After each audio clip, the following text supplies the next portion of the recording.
So this video is going to be interesting. It's going to be really interesting. The reason I say it's going to be real interesting is that it's going to be a take that people aren't going to agree with because I'm sorry, you guys are focusing on the wrong problem with Destiny 2's pricing. So you may be wondering, what the hell do I mean? Well, this deluxe edition issue, including 2 dungeons and being taxed along for an extra $10, which it went from 70 to 80, has an issue for some people. Basically, they're locking a endgame experience behind a paywall, which is the highest edition you could basically pay for the most part with the Witch Queen. This isn't including the 30th anniversary edition of the Witch Queen. So things like that. So I think Bungie's very fair with their pricing, with how much they offer to the community, how much they give every 3 months, excluding this month because this is a 6-month period, long season, things like that.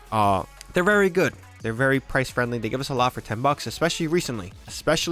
They need to be credited that they have no increase of the prices for their seasonal stuff, even though they offer way more than they did before. So there's that. But the problem I have with all this is that it doesn't give players options to navigate the game how they want. What if they don't want the new seasons? What if they just want the dungeons? Because the dungeons give pinnacle stuff and they're mainly a PvP player and they really only want to play the endgame stuff because that's the most important stuff for them. That's the only way they can get their pinnacle gear besides playing their weekly rotation stuff that's based in the game and stuff like that. What if they can't do that? They're locked to seasons. Well, guess what? Yeah, that's a problem. That shouldn't be the case. Bungie should definitely individually price everything out in this game, and it should be accessible for the whole year. So season 16 through 19, you can purchase individually if you want to right now. Make that commitment, buy that pass now, and there you go. But what if you only want to commit to season 16 and you don't know if you're going to commit to season 17, 18, and 19? Well, just buy season 16, you play it, and if you don't want to play it, then bam, don't play it. But what if a good season comes out and it's season 19?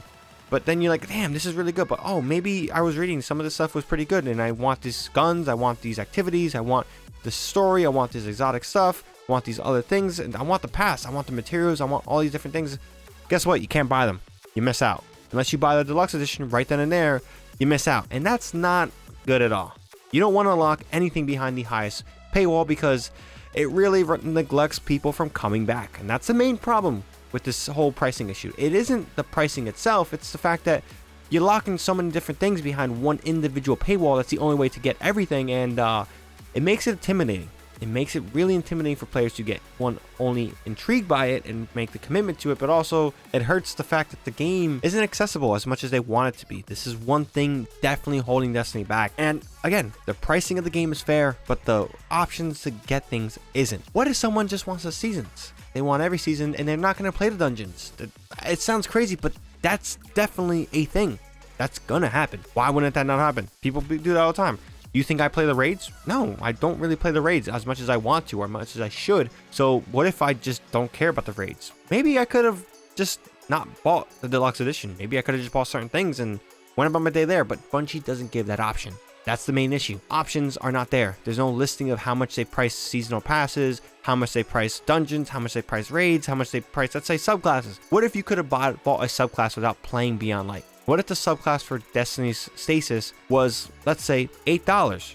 And now you know that when you bought the Beyond Light, $8 was the subclass. I'm just throwing stuff out there of things like that. Like, oh, could that be pay to win? Technically, potentially, but it's a cheaper pay to win than, let's say, playing the whole expansion you don't really care for. You just want the subclass. Like, that's the things that Bungie doesn't offer, and that's the part that kind of irks me about this whole thing. They lock things behind this massive deluxe edition, and everything else is fear of missing out. You don't purchase this deluxe edition, you have a good chance of missing out on certain stuff, because if you don't get it right then and there, or you get it with that season, or you get it with this other stuff, or you buy it individually, guess what? You miss out. And it's just weird. Bungie stated that they wanted to eliminate fear of missing out, but the price tag is the part that's causing the issues with the fear of missing out, not the activities, because the activities stay. So there's that. But yeah, that's all I gotta say in the matter. It's just something, I know people won't agree with me with this. They're saying, oh, they're overpricing this game, it's too much money. Well, guys, game development's expensive. We're in a weird state where now games are costing more than ever, and the prices have to go up or the games are not going to hold up in terms of their quality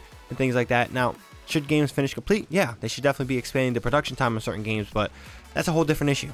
The pricing has naturally needed to go up because we've been playing $60 games for such a long time that 70 kind of should have been the norm with last gen, but I digress. That's a whole different conversation. But again, the pricing isn't the issue. It's the options that they don't give the players to purchase things that they want to pay for versus things they don't want to pay for. So there's that. There's my TED Talk, whatever you want to call it. But with that being said, guys, if you guys enjoyed this video, found it informative, definitely drop this video a like. If you guys are new here and want more videos from me, definitely hit that subscribe button. With that being said, that's all I got for this one. ShadowNinja here, and I'm out.